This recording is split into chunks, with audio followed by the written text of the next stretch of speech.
Kızım senin baban bak o 90 yaşında Sedemel Hasan Bingöl'e gidiyor vesayette telefonlar teknoloji yan yana getirmiyoruz.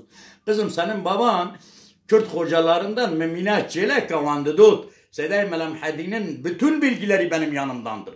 Melasedin'in kasetleri gel kasetleri göster. Gel kasetleri göster.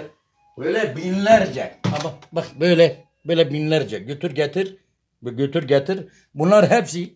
Aha, bunu göster. Kızıl İcaz'ın üzerine yazmışım.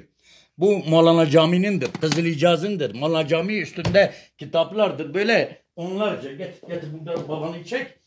Ki bu Kürt hocaları benim pozevan be Abu Talbeş kinan diye. Kero hadi YouTube'da ve gudarit kima şal-akad u cemel cami'i ve nev kija rezeki Abu Talbeş bija خود زری برا بجن نه نبی و نبیشم کره من هون طلبه منو ملا صدردین و ملا معدینی هاویلینا از نبم عبدالحکیم عبدالغفور ابو طالب نایزانینی اش به شر العقائد و او کشی جامع جیوت به پره دگرن اجا مقعر السماخ تبي مقعر السماخ اسمه معقول يتخا مصدر ميمي لو بديهيات تنا لو بديهيات كريمن النبي وانا هنا بيجر هون جبر وها درس خدنا يوتيوب ازل واحد راسك فراج يوتيوب تيك توك دقرن اوانا جيل دين تجارينا چند دقيقه ki zaman bu çend dakika 1 dakika 2 be 3 dakika tamamlansın karo azı belura Allah vakir azedin nav goy vada bidim şvan perver